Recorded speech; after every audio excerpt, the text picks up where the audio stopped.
Hello, well hackers. Tonight is date night. Yes, tonight Cherry and I will have our scheduled date night tonight, and I've planned for us to become Marvel Avengers to save the galaxy from whatever galactic evil is trying to destroy Earth.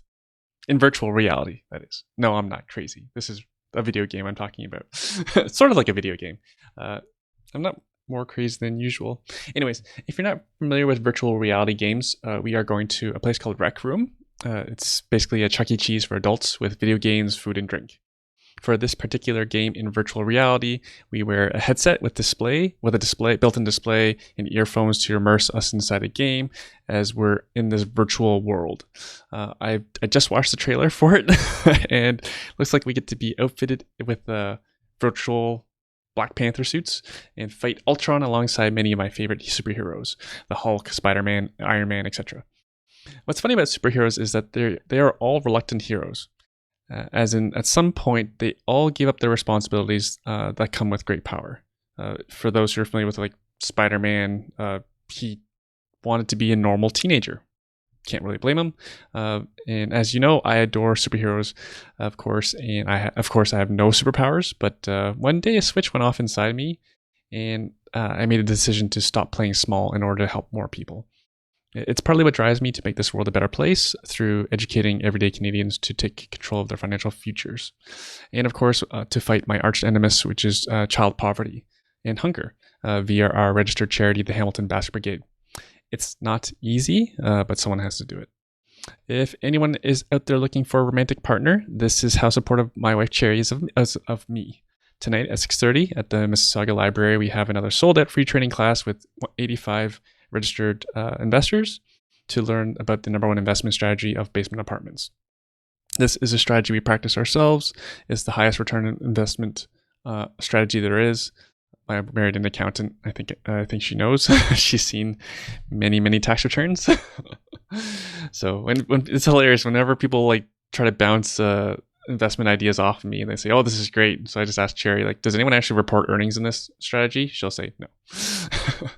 So if you want to follow what's a good investment, that's kind of like what we've been doing based on track history. So not a bad idea. My team and I have implemented dozens of basement suites over the last few years when it became legal, and we've likely done more of them in our target investment neighborhoods than anyone else. Cherry is so supportive. She's coming with me tonight on date night while I give my portion of the presentation, and then we may go on our date night. Cherry values date night over gifts, so this is really important to her. So date night is really important to her, but she's willing to make this sacrifice for my business. Pretty cool, eh? If you'd like to be at the next free training class on the highest return on investment strategy, please get on our invite list at investortraining.ca/free class. Again, that's investortraining.ca/free class. Today's guest is Chris, the Captain Hook, our friend and client since we met him back in 2012 when he started investing in real estate. His journey in real estate investing began by being fear-stricken at purchasing a Stony Creek townhouse for $214,000. Yes, there were houses available before in Hamilton, one of the top investment towns in Ontario and in Canada, for $214,000. And his hesitation to acquire such a property was because it would only cash flow $100 to $200. Fast forward to today, that same townhouse is selling for $399,000. And FYI, the rent has almost doubled for that property. Back then, rent probably was about $1,300, and today it would be closer to $2,000. So that is a change of around 60%ish. And can you think of anyone's income who improved by about 60% over the last 8 years? Not many. The moral of the story is don't be stricken by fear, as it will cost you. Since then, he has tried several different real estate investment strategies such as rent-to-own, flipping, regular buy and hold, legal secondary suites, and student rentals. His current portfolio consists of 2 legal duplexes and 1 in the final stages of being converted. Real estate has allowed his wife to stay at home, which is more important than owning properties. It is the freedoms that our investments give us. Again, so wife Jen is able to stay at home and raise the kids while trying to start her business of her own. As Chris looks to continue to grow his portfolio through joint ventures and one day getting involved in a development opportunity, he actually has a property that he may be able to develop. He is also looking for alternate ways to generate income with the ultimate goal of being able to leave his corporate job so that he can spend more time with his family, travel more, and play more golf. Chris is a very good golfer. He's probably the best golfer among my group of friends. Some of the other methods of generating income are through options hacking or stock hacking. And he's had an ecom business for over the last 12 months. Chris also has his real estate license and is a practicing real estate agent. So without further ado, I give you my friend Chris Hook. So welcome, Chris, to the show. Thanks for coming on. Thanks for having me. What's keeping you busy these days? Well, there's a couple things, I guess. So first thing is, from the real estate perspective, I've got a couple of refis that I'm working on. Also trying to close out close out the permit on my one of my rentals, which are duplexing. I've also got options trading going on. What else? Got my Amazon business that I'm trying to build. I got my real estate license that I got a little while ago. You have and I have a full-time job and two young kids. See, I got a little bit going on. Just to double check, I met you 2011, 2012? 2012, I think, is when we first met. Okay. Yeah. We met in 2012. Correct.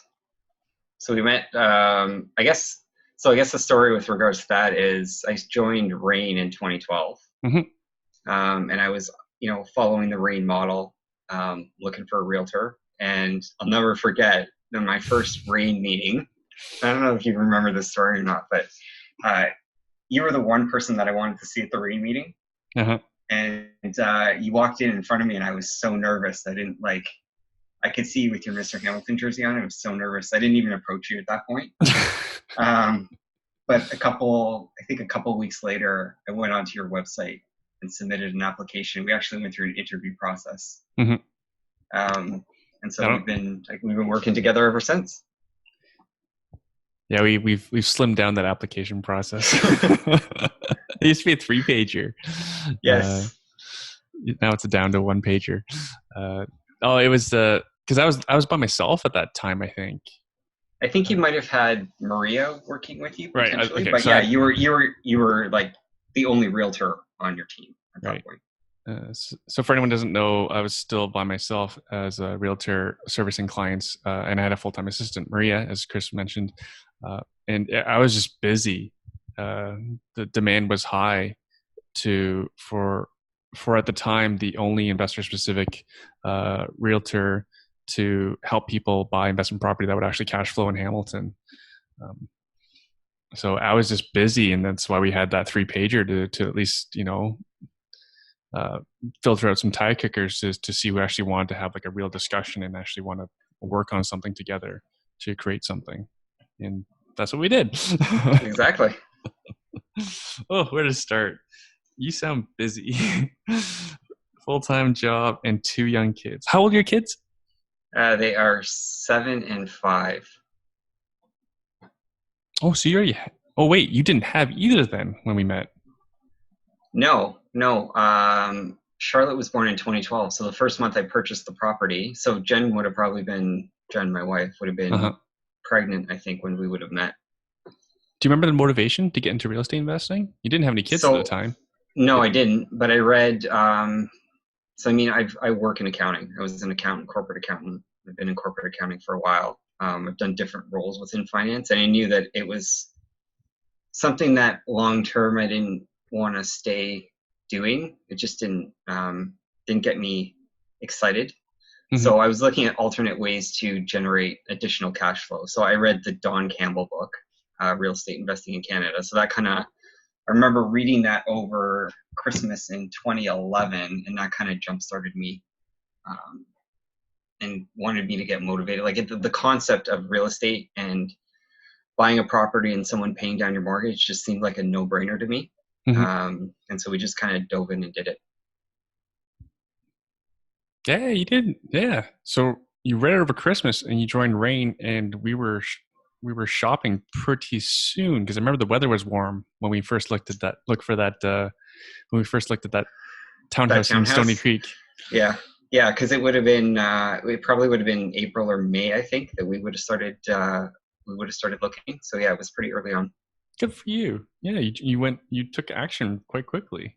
I Do did. you want to recount the story of the townhouse in Stony Creek? Because I have on this podcast before. It just wasn't with you as the guest. Yes.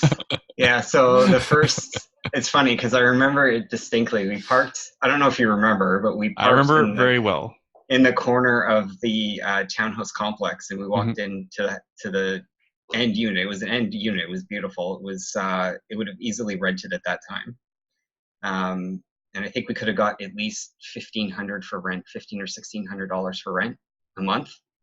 And the house at that time was selling at, I think it was 214, 214.5. And I went back and I did, all my calculations based on what Rain had told me and how I should calculate cash flow and all that good stuff. Hmm. And I think my cash flow came out to something like $100 or $200 a month. And that wasn't enough for me because Oh, I wanted to retire on my cash flow from my real estate, which hang on, Chris. Let's just pause there for all the real estate yeah, investors to digest that. sure. $214,000 asking price, only cash flow $100 to $200 a month as a single family home with virtually no renovations required. Yeah, And it was pretty new. It was less than 7 years old. This townhouse was. exactly. Yeah. Yeah, it was less than 7 years old. So nothing you would expect to have to be replaced anytime soon, as in like windows, furnace, roof. No, They're no, they're it was all in good within. shape. Okay, It all was right, continue. definitely from the standpoint of a single family. It was definitely what you would consider to be turnkey. There really wasn't anything that needed to be done. Right, right. Um, Oh, what do you think the so rent would be today? so the rent would probably be, my guess, anywhere between 18 and 19. No, I think it'd be over 2,000. Really? Yeah, I don't know. that new and that Yeah, I guess that area is actually very popular. it is. Yeah, it's very popular. Well, I mean, I ended up buying the first property we bought. I ended up buying was just down the street from Mhm. it. Right, it was the Snowy Creek Mountain right at Mud Road there. So that one Oh, was that one was nicer for sure. Um, but yeah, the initial house that we looked at was like when I look at it now, I think there was one listing in that same townhouse complex selling for 399. So that's what 6 7 years later. yeah. So nearly So doubled in price. nearly doubled in price. That'd be a good return.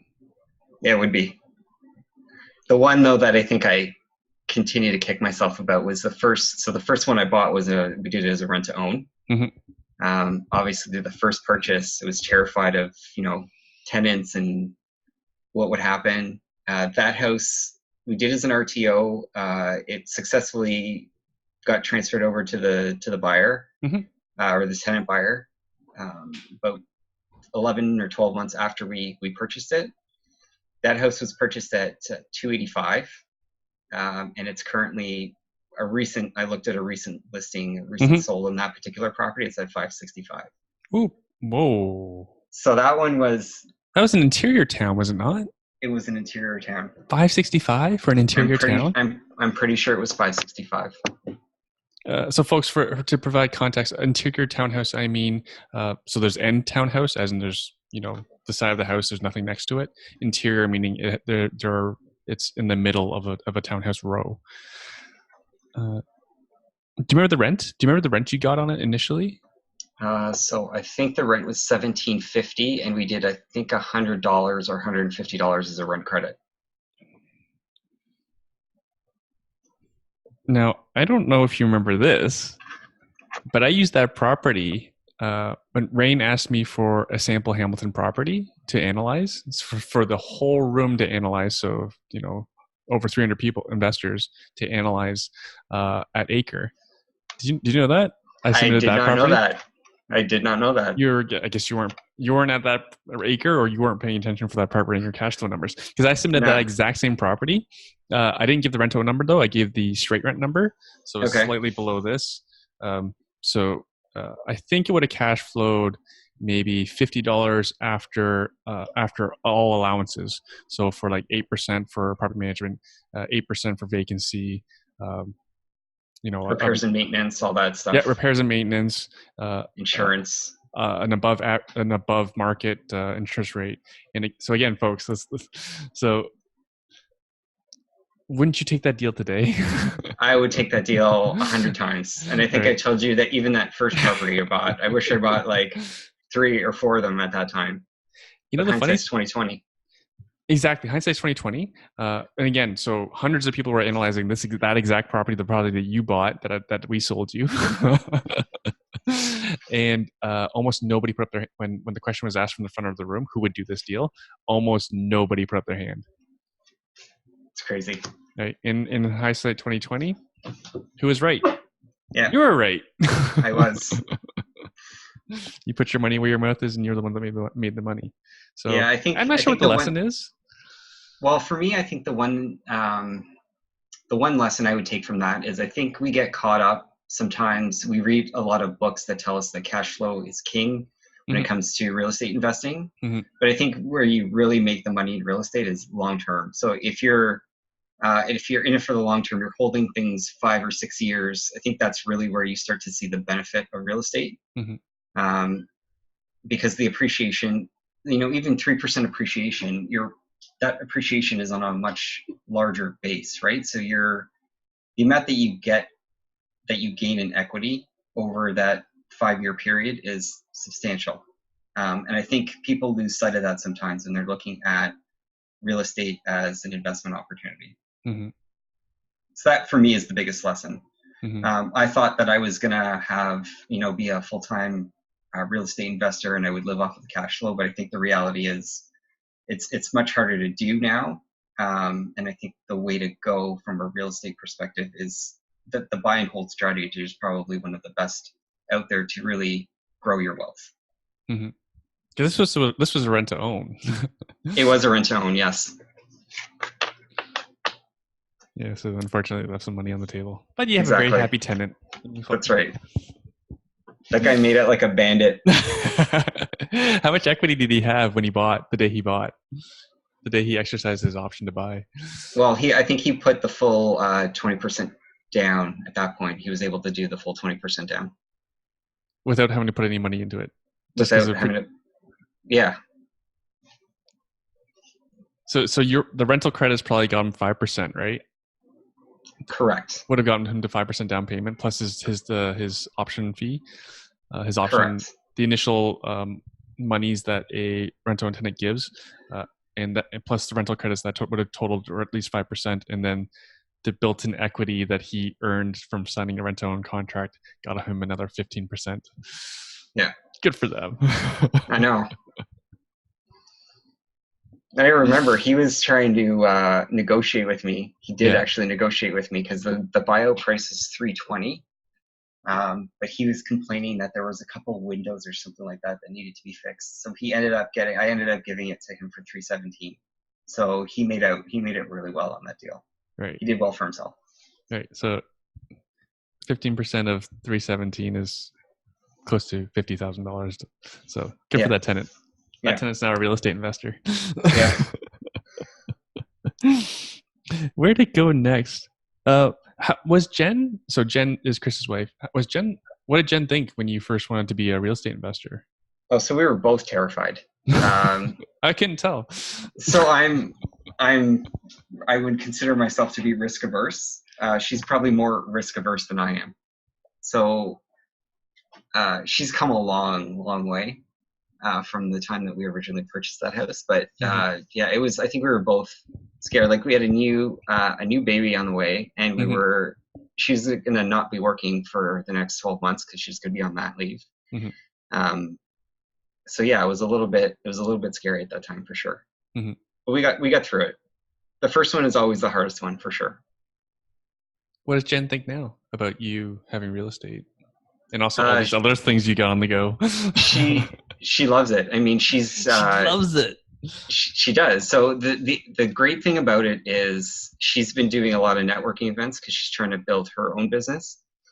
And she's talking, like, she met with a real estate agent today, and they were talking about our real estate investments, and it's just crazy. Like, she's so much more um, knowledgeable about it, and she enjoys talking about it because we enjoy talking about it, me and her together. So it's definitely a good thing for both of us, and we both enjoy it and we love doing it. So she's very open now to the the crazy ideas that I try to come up with and try to convince her of. Uh, She knows she's usually in trouble when I say, "Okay, I've got a plan."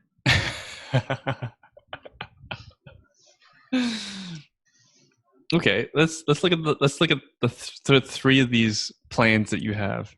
Where do you want to go between stock hacking, your e-commerce Amazon business, and real estate license? Where do you want to go next? What did she say? We're, Pick one, and what did she say about it? um,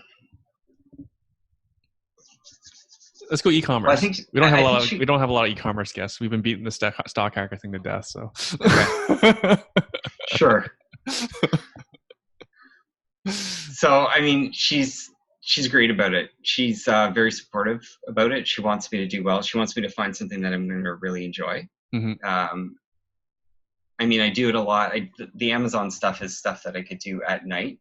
hmm So it kind of works well because she's working a lot of times on her business at night, and I'm doing my stuff at night.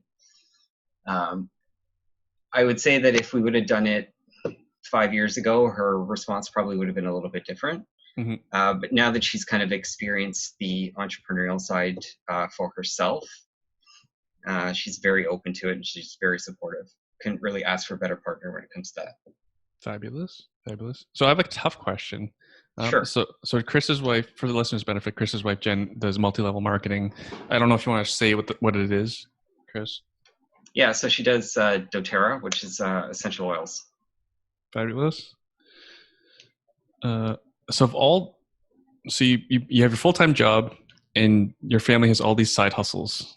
Yes. Fair Yes. to call. Yeah.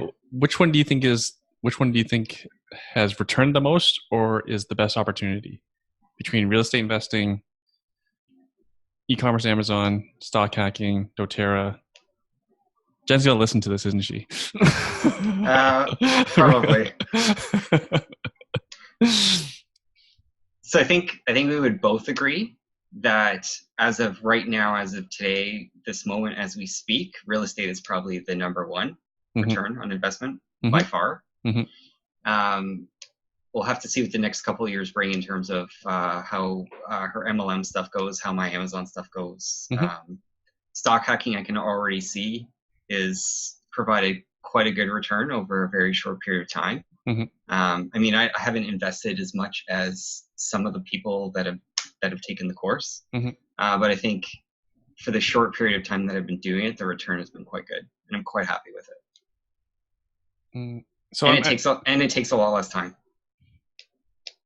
So I ask these tough questions because I want the listen, because I know there's listeners out there that are trying to make these decisions for themselves. So if you could choose one of these things, because you've had, if you could choose one of these things, what would you choose? So real estate investing already clearing away number one, right? Yep. So let's choose number two now. Between doTERRA, stock hacking, and e-commerce Amazon, what would you choose? What do you think? What would you recommend to somebody? So MLM is definitely very difficult. It's hard to start and build. I would say that the same is true for Amazon.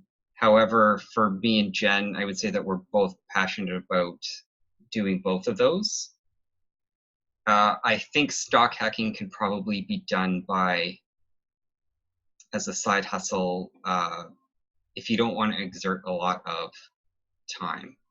Because once you sort of understand the option trading and how it works, it really is like 15 to 30 minutes a day that you're spending on option trading. So it's if I was to grade it on a scale of easiest to hardest, option trading is definitely the easiest. But if you want to have sort of that entrepreneurial type business feel, I think Amazon or MLM are definitely good alternatives if you're passionate about wanting to do it. Hmm. So for me, as the Amazon example, yeah, it's difficult. It's extremely difficult. Amazon has a ton of rules. But for me, I love the part of being able to source the product, Hmm. get the listing up there, see how people react to the listing.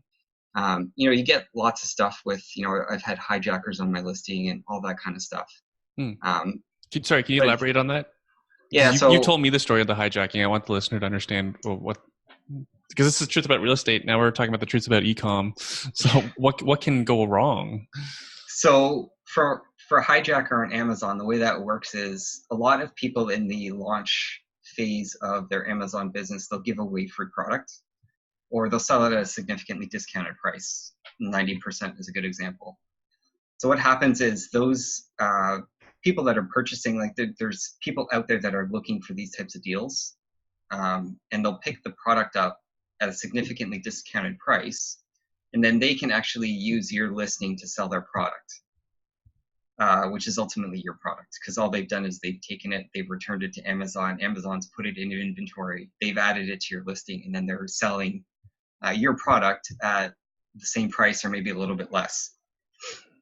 So you're dedicating all your time as the owner of the business to source the product, find a good product, and then someone is just kind of stealing your product and selling it on Amazon. It's the craziest thing. I remember Oh, getting very upset about it the first time it happened to me, but it's just kind of the reality that you accept as being an Amazon seller. okay. Now, That's worse than I thought it was. I thought they were just copying your stuff and then like they would have sourced the exact same product, but they're literally selling the product that you they're sourced. exactly. They're taking the discounted product that they purchased and they're selling it. They're selling it on Amazon. So I mean, Amazon knows that this is going on. They know that it's an issue. They have put measures in place to try to mitigate it. So they do something now called brand registry. So if you are brand registered, it's much more difficult for hijackers to sell on your listing. So it is getting better from that perspective, but you need to have a trademark. You have to be registered. You have to have a registered trademark in order to be able to do that, and that costs additional money. So it's definitely a challenge, but you know, it's kind of. I think as any business owner, you're going to face those challenges. You're just going to face them in a different fashion. If I'm comparing that to stock trading is obviously much easier. Or stock option trading is much easier. You're From an option trading perspective, you're depositing money into account. You're selling naked puts on, different underlying stocks, and you're making money that way. So, it's if you want the real business experience, Amazon for me would be the way to go. Um, but there are definitely challenges that you face. Can I ask if you've made much money doing it? I have not made much money at all as of yet, but I'm not giving up. How long you been at it? So I've been at it just about a year. So I Mm-hmm. launched one product in the US. So Mm-hmm. I sold through all the products. So I guess from that perspective, it was successful, but it wasn't profitable. And now I just recently launched a new product, end of August, beginning of September. I'm trying to do that in the UK. Mm-hmm. So the first couple months have been slow, but I would say once I hit, so this is the other challenge with Amazon. So once I hit 2020, January 2nd to be specific, all of a sudden my sales kind of took off and I saw this like big spike in sales and I was sort of averaging where I wanted my sales to be. Mm-hmm. But now I'm at risk of being out of stock on inventory. So Mm-hmm. I've had to raise my price to kind of slow slow the bleed of inventory down while I get another shipment in. Mm-hmm. And then the other thing that is compounded there is that we've got the Chinese New Year. So, and the factories in China shut down for a year. So to get product in back to Amazon, I've got to wait now 6 or 8 weeks. So I'm looking at potentially being out of stock in the next probably 6 weeks. Right, right. So, sorry. So Chinese New Year adds a week to your lead time? So no, because the factory shuts down for the whole entire month. my Whole month. Okay. whole month. All right. They're closed from the 15th of January to the 15th of February. All So right. that poses a challenge for me. Folks, so this podcast is shutting down from the 15th. No, I'm kidding. Happy Chinese New Year. Yeah, They exactly. work like crazy though, so good They on them. do. The weird thing about their New Year, though, is that it really varies depending on the factory. Because some factories, like with my previous manufacturer or supplier, they were only shut down for like 2 weeks. So it really depends on the company and how long they choose to be off. But you're right, they do work crazy hours. Like I'll get, because there's a 12-hour time difference. I mean, I'll get emails from them at like noon my time, which is obviously midnight for them. So they work some crazy hours. How'd you get started on this? Just for in case anyone's interested in learning how to start with ecom, was there a book or a program that you would recommend? Yeah, so I mean, I did it. I started actually through Rockstar. Had actually, let me take a step back. So I had heard about the event that Rockstar was holding, Mm-hmm. which Greg and Brian. Brian Mm-hmm. Zamet, Mm-hmm. who's part of the stock trading group, they've created. So I heard about that. Now, because I'm impatient by nature, I decided to start my first product prior to actually going to the course. Mm-hmm. So I have that didn't. I probably should have waited the 3 months, but I wanted to get going because I figured I could do it on my own. Uh-huh. So I downloaded a Udemy course that kind of gave me the basics of how to do it. Mm-hmm. And then I worked with Greg and Brian sort of near the beginning.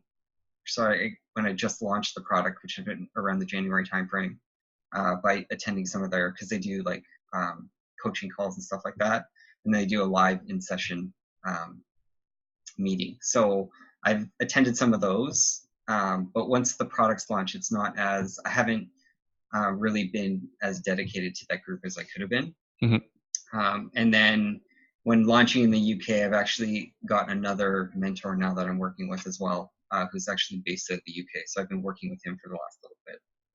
Fantastic. What, from your experience, what works well for people that are successful? Because, for example, Greg and Brian of Ecom VIP, so shout out to Greg and Brian. Brian has been a past guest of this podcast as well. We talk mostly stocks, so he will come back to talk about e-commerce slash Amazon business. But what is it that's made these successful people successful? Is it the fact that they were earlier, or they have a brand? Like, what is it? So in the case of Amazon, I think launching earlier definitely had an impact. Mm-hmm. Those people that launched, 5 years ago have done very well. Right. So in the business, we called it first mover advantage. Yeah, exactly. But I mean, Greg and Brian are like super smart. They've figured out strategies that are highly effective. Mm-hmm. So I think that's what's helped them maintain their businesses, because Amazon is changing every day. There's so many different rules, and they're on top of all of that stuff, and they're looking for new ways to continue to grow their business. So I think, I want to say that, yeah, they had definitely the advantage of being early adopters to the Amazon business, but they've found ways to continue to be effective given the increase in the amount of competition that Amazon is seeing. Mm-hmm. Okay. Fascinating. Let's talk about some real estate. This is a real estate podcast. Sure. You have student rentals. Well, actually, no. Do you still have any student rentals? I don't have a student rental right now. So I did have a student rental at one point. That we converted. So I had students in there for, I want to say, a year or two. And then we did a legal basement conversion on that. So it's a legal duplex now near Mohawk. So it's like 6 bedrooms, a unit upstairs and then a unit downstairs. But yeah, the student rentals for me weren't the best experience. I know a lot of people, or have heard of a lot of people that have done them and have been very successful. I think you're one of them as well. For me though, it just wasn't my the tenant profile just didn't fit for me. Yeah, Um, I think that part of the secret is that you have to show up often for a certain profile you have to show up often. right. Otherwise they'll push their limits. Because I believe there was a keg party at yours. Yeah, I wouldn't be surprised. I know that Roger had to go there a couple times and sit out, kind of camp out, just to make sure nothing was going on. But yeah, there was. I remember when they moved out. So there was one situation where there was a broken. I think they broke the door in half. They broke one of the doors, so that's one of the things. But when we had to go clean out the unit when it was done, it was disgusting. It was like it was so dirty. And I know students live like that. It's hard for me to walk into that knowing that that's my property. Hmm. I think that one of the tough things about student rentals is sometimes you don't want engaged parents or helicopter parents, Right, but in a student rental property you want them right. because they'll come and check on the property for you. Yeah, exactly. I think one of the things I would have changed if I was to do student rental again, I think I would do a closer to a university as opposed to a college. Hmm. Hmm. I think that difference in that tenant profile is just it's not a huge difference, but I Hmm. think there is enough of a difference there that it makes it a little bit of a better experience. Hmm. Hmm. And I think part of it is also if the students are in a tougher program. So don't not to disparage colleges, but some colleges have really difficult programs or really difficult to get into. For example, I think shared and student rentals do quite well. Um, just it's a like for example the graphic arts Right, stuff is really difficult to get into. I believe right. they're world class, so that's a great profile for students. And I have nursing students right now, and I have teachers. A wonderful profile for anyone looking to do student rentals. So you converted to student to legal basement suite. Uh, Correct. what was the ceiling height? Because we're getting real geeking out here. I think some people will appreciate this and some people won't. But that property was a 1.5 story, Correct. and traditionally 1.5 stories Don't in have our enough space exact for don't have a this. for a legal basement suite. Uh, I was actually going to go ceiling height, but you're saying you often don't have the footprint enough square Correct. footage. Well, not necessarily square footage, but ceiling height is one of the reasons why you can't Hmm. convert them to legal duplexes. But this one had ceiling height was 6'11", Oh, I didn't for remember that. That's majority of it. fantastic. Yeah, yeah. So it worked out well. I actually had Andy Tran. I think when he first started out, he was one of the first. He did all my drawings for the first when I was legalizing that one. Hmm. And yeah, from what I can remember, because a certain area of it has to be at least 6'11". I think it's like 80%. I can't remember what the exact details are. Hmm. But yeah, it was 6'11", so the ceiling height was quite good. I hope the listeners don't mind because we're trying to paint a mental picture here. But that was a 1.5 story. I don't recall it having a separate side entrance that went to the basement. Didn't the side or rear entrance go into the kitchen? So there, yeah, I mean, it went into the kitchen, but it led to the downstairs, so it was actually quite easy to close off. So Okay. there was like a door.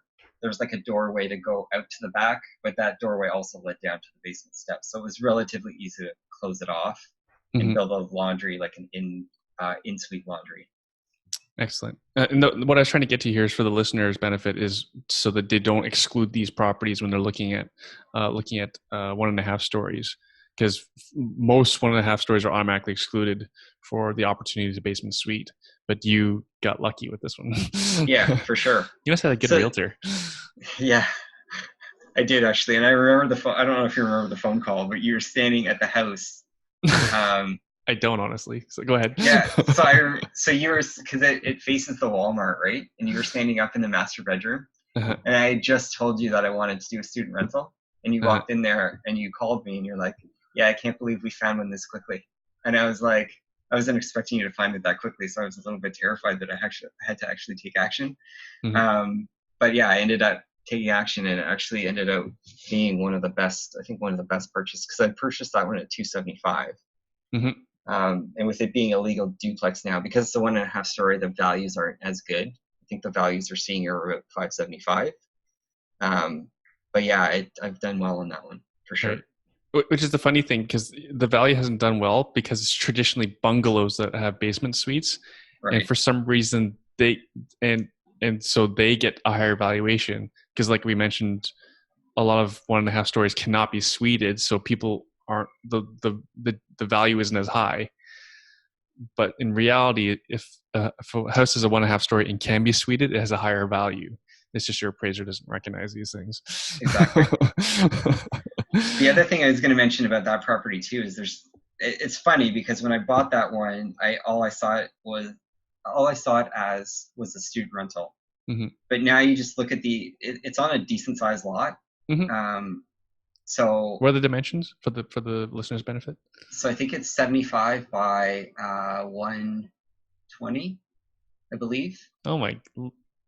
And the house is mostly on the left side. Mostly on the left side. So it's got good potential for either a tiny house where the garage is right now, because the Uh-huh. garage looks terrible. It's an eyesore. Uh-huh. So I think it would add value to the property if we were to do that, or even severing the lot potentially. So it's something that I definitely want to look into with that particular property. The guest that I just interviewed before you is Kosh. You know Kosh. Yeah, yeah, So his lot was 75 by 150. Depth is usually not that big of an issue.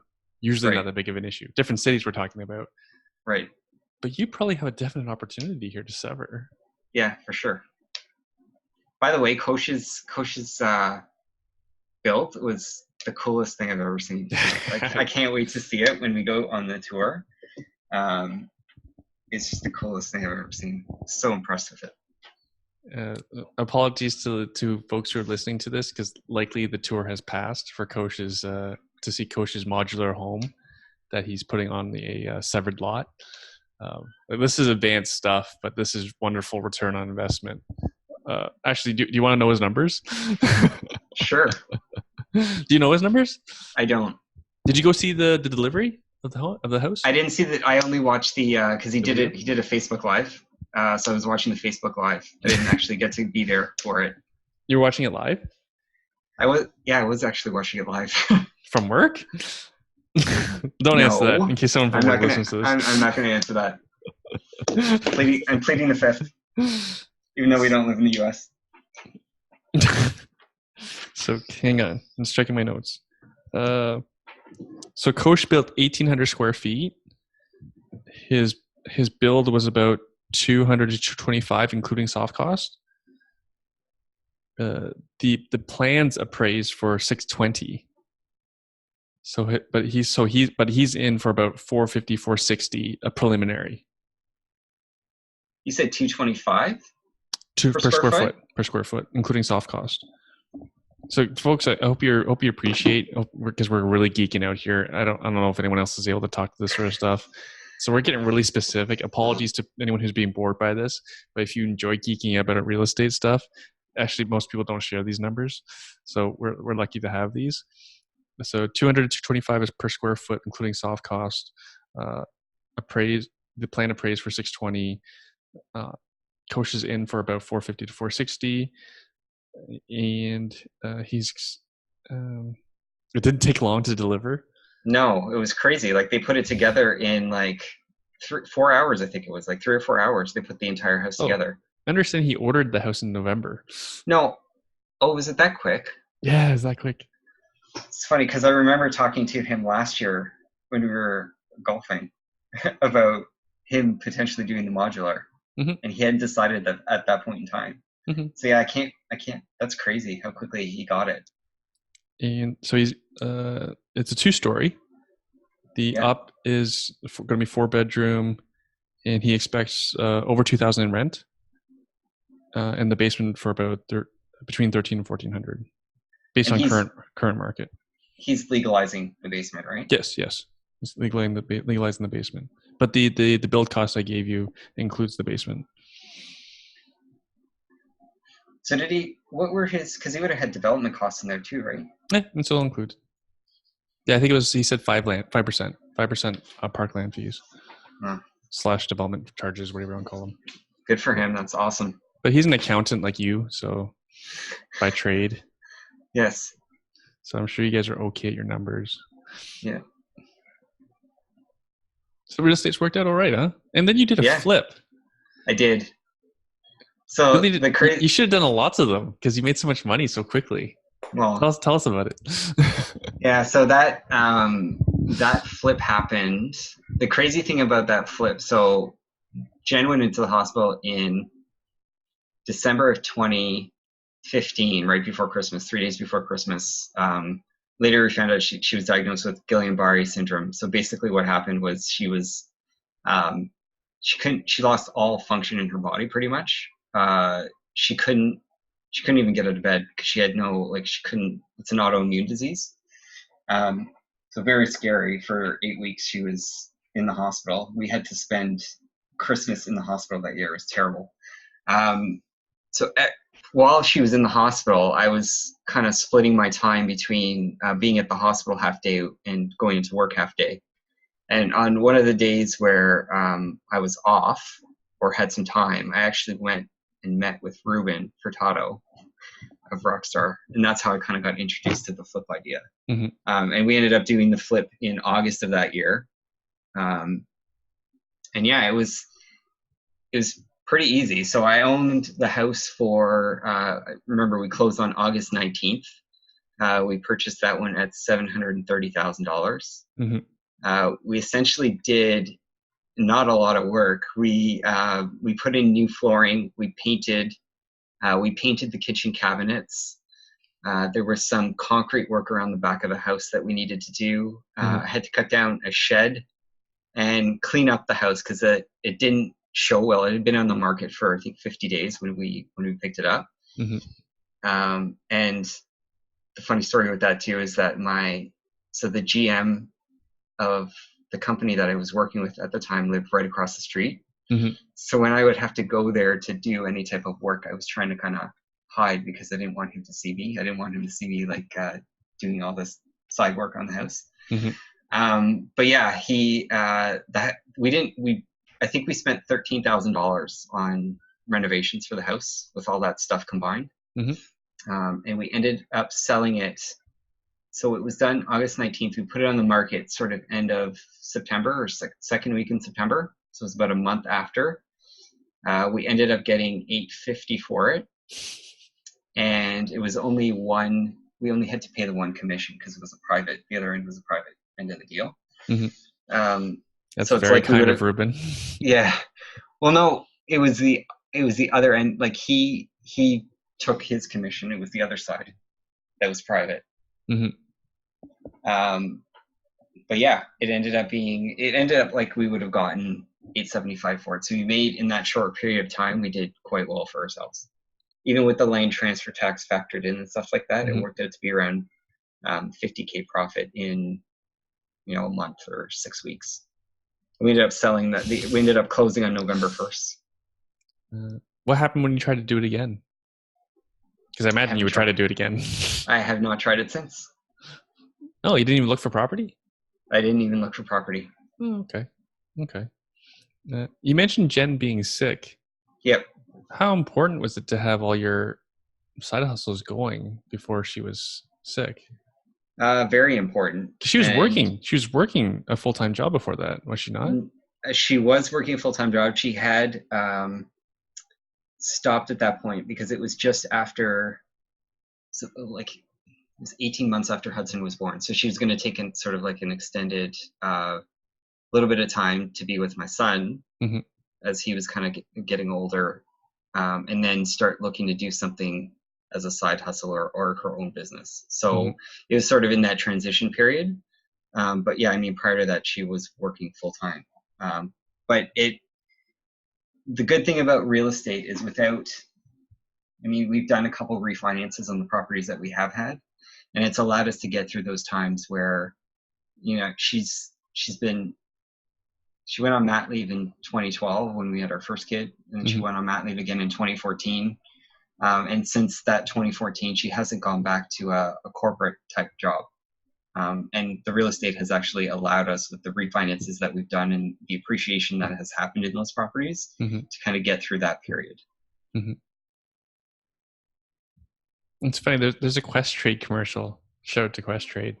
They did a brilliant commercial about husband and wife. And, I think the wife is holding the baby, and they're talking about the importance of taking action to switch their all their funds over to Quest Trade. And the husband father says, well, we're really busy though. And then the wife looks down at the child like, well, she says something like, the difference will make like the difference of like $300,000 or something in our retirement. Right. And something like, she looks down at her kid like, is that worth it for her? Yeah. Right? I know exactly which commercial you're talking about. It's a brilliant commercial from a marketer advertiser's perspective. But like for yourself, like it was actually kind of worse and more immediate, that you needed alternate sources of income Exactly in order to get by. Yeah. Yet probably the number one objection for people to invest in real estate is, I don't have the time. Right. Well, if like, if you had known Jen was going to get sick, imagine how much more you would have done. Yeah, I know. You would have bought that townhouse in Stony Creek. Exactly. Well, I mean, I think if I look back on it, one of the biggest regrets I have from a real estate perspective is that we weren't more aggressive early on. Mm-hmm. Because we really missed an opportunity in that 2012 window when we first got investing. Mm-hmm. We really missed a window there to kind of grow our portfolio pretty quick, because we were both in jobs that were paying quite well.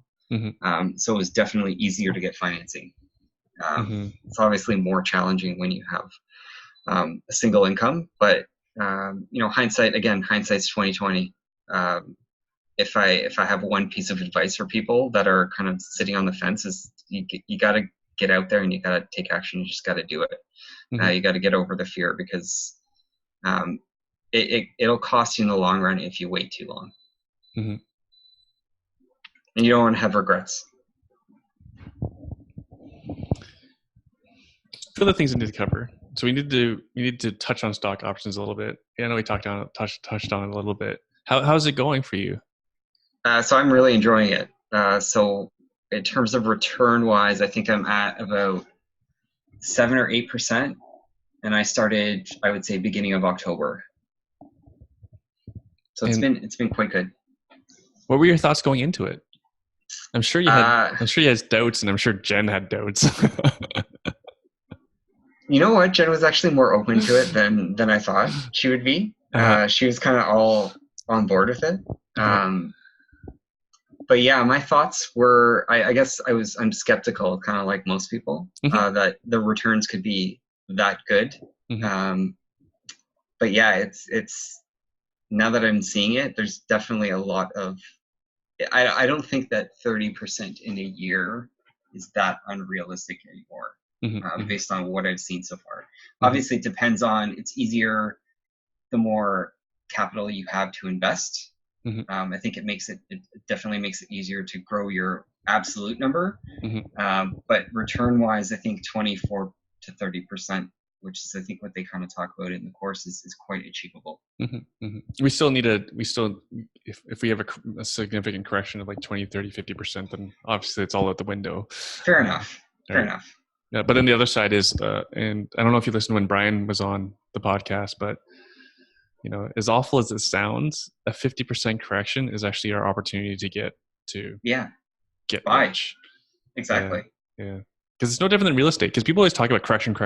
Like, you talk to a seasoned real estate investor, you talk about corrections, like, and that's the time I'll be backing up the truck and buying as much property as possible. No different than with what we're doing with stock hacking. Yeah, go ahead. That's where Brian had a ton of his success, right? Mm-hmm. From a stock market perspective, because he bought a lot. What was it, 2008, 2009, when the market was just not great, right? In case anyone missed it, in case Chris missed it as well, Brian owns TD for about $20. That's insane. And today's price is over $73. But also understand there was a stock split in there as well. So Brian effectively paid $20, but he owns TD stock at over about almost $150 a share. It's crazy. And I think if my math is right, then his dividend yield actually works out to 30% based on what he paid for it. 30% dividend yield. That's crazy. Oh, and here's the fun part. So I'm not an accountant. Please, no one take accounting advice from me. But my understanding is, if you, I think it's the first 40,000. If it's the only income that you earn, if the first $40,000 of dividend income is tax free. Big smile on your face. Wouldn't you be happy? Totally happy. So when people talk about correction, like that's, I'm always like, I'd like it to happen sooner, so I can stop waiting. Right. It's the suspense that sucks. Yeah. I'd rather have it Well, that now and means deal with it now. selling naked puts though in that type of environment can be it can be damaging, I guess, if you're not really expecting the market to drop that quickly. It could, but I guess you're writing the covered call even if you do get a sign, so it actually works out at the end of the day because the covered Yeah. calls are actually paying more than the naked puts are. But if it drops far, the cover call won't pay you that well. True. That's True. why the risk mitigation is, again, folks. This is just education. This isn't. I'm not giving advice. The That's why I have most of my cash on the sidelines. Right. So for that moment to back up the truck. Yeah. Yeah. Again, I'm just trying to share my experience and my understanding. I'm not trying to give advice or anything. It's want funny, the best for everybody. The stock hacking thing is interesting because I actually look forward to Mondays now. So when the market closes on Friday, I feel like there's this void over the weekend until the market's open again on Monday. And I look forward to the CNBC notifications that I get on my phone when I get up in the morning. It's one of the first things I take a look at. And I know more about Donald Trump now than I have because the Donald Trump stuff I used to never listen to. But now it's hilarious to see how every word that comes over, every tweet that Donald Trump makes has such an impact on the market. And every little thing that is going on sort of in the market that you don't really, not in the market, but in the world, those little things really have an impact on the market too. So it's interesting to kind of watch and see what happens when different news comes out. Definitely not for the faint of heart. No, not for sure. I knew enough, like when Iran launched its missiles against the U.S., I knew enough that what happens overnight in the overnight market, futures market, doesn't matter that much. But it's funny to look at my app and like I lost like $600 in like an hour. Yes, I think, but it all came back by the morning.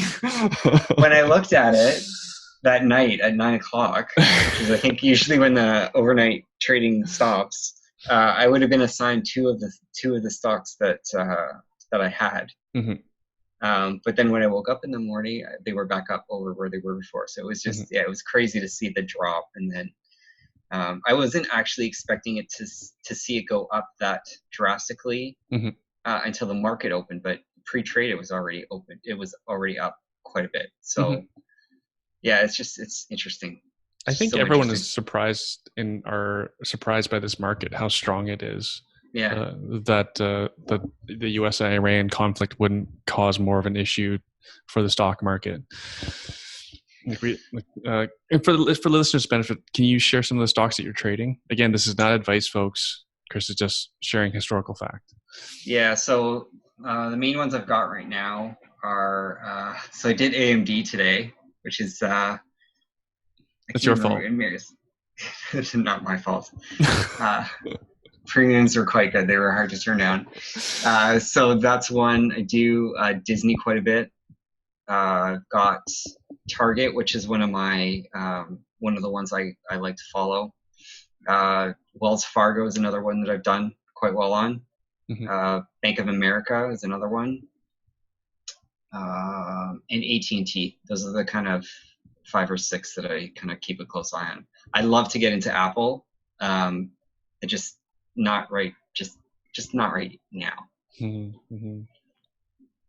The fact they sold out of AirPods before Christmas, I was like, oh boy. They're gonna break something, as in like records. I just can't. That stock price has been. I want to say like beginning of November, it was at what 236 or 240, somewhere in that 240 mark, I think. And it's up over. It was at almost hit 310 today. It might be over 310. It's Something like crazy. that. It's been good. Yeah, quite good. It's been Another good. one I want to look at as well is Facebook. Because premiums in that are quite good. Yeah, they have That earnings one's coming actually. up. Yeah. They have earnings coming up. That's why the premiums are quite good. Yeah. So let's move on from there. Well, actually, no. Sure. So you plan on continuing on stock hacking? 100%. Something you So recommend fun. others? Yeah. It's weird Yeah, because I I would. find it fun too, and some people are just like, "Don't talk to me about stock options." It's addictive. It's addictive. It really is. And maybe it's addictive for nerds like us, but I find it quite enjoyable. And yeah, I would definitely recommend it. Right. Um, it's definitely a good additional source of income for sure. Have you showed it to Jen? Would Jen be interested in learning? She's not really interested in it. She's more in. She's. I'll kind of tell her what I'm doing, but I don't think it's something that she'd be interested in doing herself. Oh, as a quick joke, when we were on vacation, now I have a policy: I don't buy Starbucks. I'm just that frugal. That's a great product. I'm a bit of an environmental person as well, so I don't want to buy disposable, single-use products. But whenever Star Cherry would go to Starbucks, I would sell a put on Starbucks, so I could afford it. It's like, oh, that's so expensive. You gotta make some money here. Swipe right. Well, the first put I sold was Starbucks, and I wrote the put for it was like 10 days, which I don't think I'd do again. And I got assigned like right away. So I'm like, and then the stocks stayed around $84. Actually went down to 82 at one point. It just kind of hovered there for the longest time. And then today it was back up over $90. So I mean, it just shows that you got to be patient. Yeah. Patient, but also I find if you're I don't know what it was. I just didn't like the chart on Starbucks. I remember the time when you traded it. I Yeah. just didn't like the chart on it, and I didn't have a good feeling about it without knowing much. So I passed on it, and it worked out well for me. Got lucky Yeah. I this time. mean, so looking back at it, I probably would not have done that as my first trade, because you're right. The chart didn't look good. It looked good, but I think it was at its peak at that point, which obviously it was because it came back down $5 or $6 from there. But looking back on it, that you can definitely see the difference. I definitely notice the difference now in the charts now that I've spent time kind of understanding the different underlines and stuff like that, and just looking at the charts more, you get a better understanding of what you should and should not do. Oh, agree. That's why every time every time I didn't follow what the chart was telling me, it didn't go well. Right. And not going well was just like neutral. Like for example, again, not advice, folks. It's just historical fact. I did a bit of TD to Toronto Dominion Bank. The chart said don't. I did anyways, and then I got away with like making $6, but I could have made more money elsewhere. Right. So, all right. I'm actually finding that with Target now. It's kind of hovering because I wrote a put a little while ago, and it's just kind of hovering slightly above the strike. And I feel like it expires January 24th, but I'll be glad when it eventually expires because then I could redeploy those funds to something else. And if anyone is interested in learning more about stock hacking, Lee Lowell's book. I'll have Lee Lowell back on this podcast soon. Lee Lowell, Get Rich with Options, and Derek Foster's Money for Nothing. So Lee Lowell, that podcast that you did, I'm amazed at how down to earth Lee Lowell is. It's crazy. Oh, he's brilliant though. You can tell he's very smart, but he was just so humble. It was it's kind of eye opening because you expect someone that's been that successful. Although I mean, I've read about him living a very modest lifestyle, so I mean, I could kind of. Or is that no? That's some Lee Lowell. That's the other guy. Both of them. It's Derek Foster. Sorry, it's Derek Foster that I'm thinking of. Both of them live very modest lifestyles. But it's very cool to see. Mhm. And it seems like they're definitely willing to kind of spread the word and help people out in any way they can. So it's pretty awesome. Right. Uh, so Derek Foster has been on this podcast, folks, in case you want to go back and have a listen. And yeah, he wrote the book that we're talking about, Money for Nothing. Great, easy read. First read we recommend to anybody if they're interested in learning how to stock hack. Yeah. All right. Now you have a real estate license because I learned English as a second language, so I'm not going to argue with you, but we were unsure about your bio, whether or not you had your license or not. Because I thought you had your license, and then when I read your bio, I was like, it doesn't sound like he has his license, but you have your license. I do have my license. Yes, correct. Okay, what's your intention with that? So it's to get more involved, because I want to ultimately be involved in real estate on a more regular basis. Mm-hmm. And it's one of the ways that I'm ultimately, the goal with all of these side hustles is to get, move out of my corporate job Mm-hmm. into something else. So I love real estate. I want to be involved with it more. Mm-hmm. So that's the reason I got my real estate license. Right, because you have all this free time. If you manage it right, it's okay. Are you one of those that only sleeps like 4 hours, like Elon Musk? No, you know what? I can't function on less than like 8 hours of sleep. So I'm very regimented about my bedtime. It's like I'm usually in bed around 10 o'clock Mm-hmm. Mm-hmm. and I'm up at 6. So, once the kids, it's good because our kids go down around 7:30. So I've got that time at night. Mm-hmm.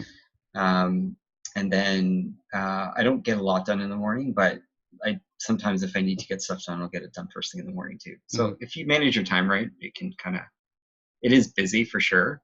Mm-hmm. But I find that when I don't have stuff on the go, I kind of get a little bit antsy. I look for stuff to do. So Right. And for folks who are in a similar situation as Chris, like Chris has a 9 to 5 job, as he mentioned. I hope you guys caught that. After the kids go down, Chris is working for at least 2 hours a night. Yeah, and that adds up. So 2 hours a night, that's 10 hours a week. You can get stuff done 10 hours a week. Most definitely. Nice hustle, Chris. Thank you. And you got your real estate license because you know what it did for you. Exactly. Yeah. And I want to be able to, I've been to obviously a lot of the events, and it's you can see that the first time buyers are really hesitant on kind of taking action. I never noticed. Yeah. But I want to be able to help people like that because I think I have the knowledge. I'm not, by no means do I know everything. Mm-hmm. But I think I've gained a lot of good experience. I still have a lot that I need to learn. Mm-hmm. But I think I can definitely help people that are kind of at the beginning of their real estate journey for sure. Mm-hmm. Fabulous. Chris, where can, if people want to follow along with you, where can they do so? I was going to ask for your Amazon, but you don't sell anything in Canada. No, I know.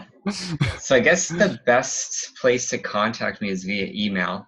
We don't do emails. You don't. I've had people complain about emails they still get. Really? From being on this show. I try to be humble, but we do have a lot of people that listen to this show, and if you put up your email, someone's going to email you 6 years from now when you're rich and famous and you're not answering your emails anymore. Chris, you want to go for a coffee? And yeah. you've got your $5 million trading account and your 20 properties, and you're not taking coffee meetings. You have Facebook, don't you? I do have Facebook. I don't have Instagram. I'm on LinkedIn. So either I guess LinkedIn or Facebook. Okay. Would be the two places. If they just search your name, will they find you? Or they should be able to find me. Yeah. You don't have a vanity Facebook URL or? No. Okay. So it's man, you gotta start your own Instagram. The captain. The captain. The captain of Amazon. The captain of side hustles. I don't like taking pictures. I gotta tell you. Jen loves taking pictures, and I'm the exact opposite. So I think it's funny. But I'll just get her to take the pictures and then I can post them on Instagram. That's awesome. Her Instagram handle can be Lady Captain. I think she already has an Instagram account. Yeah, but it's not Lady Captain. So Lady Captain of Side Hustles. I'll pass that along. I like that. Chris's last name is Hook, so Chris's nickname has always been the Captain. Captain Hook, Peter Pan reference, in case. Yeah. Yeah. I hope everyone caught that. Yeah, there's still people that don't catch the name of my kids. Really? Yeah, there's plenty of people that don't catch that. If you don't know, DM me, folks. Are you allowed to mention it on the podcast? Yeah, Have you mentioned it before? I don't know if I have. I don't know if it needs to be. As for fun, as a joke, I'm not going to share what it is, but my kids' names are Robin and Bruce, and I think most people can draw those parallels. You can figure that out. If you can't, please DM me because I want to know how many people can't figure that out. It's totally okay because we were into that. Like if you were into that stuff, then you know exactly what it was. Yeah. Excellent. Chris, any final thought? Okay, so hang on. LinkedIn, if they just search Chris Hook. Yep. Will they see Amazon stuff on your LinkedIn? They won't. They'll see all my corporate stuff. Okay. Trying to keep the Amazon and real estate stuff kind of quiet. Got it. What about on your Facebook? You don't Facebook much. I don't Facebook much. I follow people, but I don't really Facebook. But I am there. So if they want to reach out, they can reach out through Messenger or something like that. Amazing. And Coach actually added something. He suggested that if people add him on Facebook, just message something to say, "Hey, I heard you on our own podcast," or something like that. So then, because I get numerous requests a day, and I have no idea who they are. So I've actually kind of given up. Right. Because I would say I'd accept. And then they invite me to some business of theirs, and I don't even know who this person is. So I've kind of given up. Gotcha. I don't accept any new invites anymore. Very good, Chris. Any final thoughts that you want to leave? Yeah, I guess my one final thought is for those of you that are sort of on the fence with real estate, I think it's a great vehicle in creating wealth, and the best way to do it is just get out there and take action, get stuff done. That would be my piece of advice. And then don't look back. It's funny because I've ribbed you for many times about the first property, but I don't think I knew how quickly you actually read from reading book to actually buying a house, which is actually quite good. Yeah. Which is better than I did. And for the listeners' benefit, to give context, Chris and I are friends. Like we're golfing together on Friday, for example. And I'm a much better golfer, so can we just not even state the record? It's not even fair to call me a golfer. It's like when people say, "Do you play chess?" I go, "I know how the pieces move." I will lose to an 8-year-old who has practice, though. No different than with golf. So I remembered the day very well when you didn't buy that property, because I've always felt guilty about that day for not convincing you to buy that property because we know what it meant. Especially in hindsight, we knew what it meant. At the time, I knew what it meant. I didn't know it'd be this bad in terms of opportunity cost, lost opportunity cost. But I remember that day very well, and I think I take a lot of my work quite personally, and I'm very involved in all the work that I do. So I remember that day very well. Only 8 years ago. Yeah, but you know what? Everything worked out in the long run, so that's all that really matters. Yeah. All right. Congratulations. Thank you. Congratulations, Chris, on your success. Thank you for doing this. Thank you for having me. It's been a pleasure to be on here. I was a little terrified, but it was good. Enjoyed it. Do you mind sharing? Because and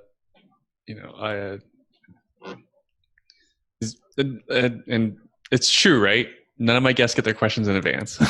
No, they don't. And I think that's the part that was a little bit terrifying. But don't you feel better? I do.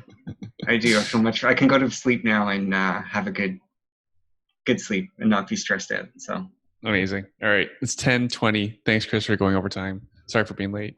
And yeah, no problem, Maroon. I'll see you Friday. Awesome. Thanks, See you Chris. tomorrow. All right. Take Bye. care.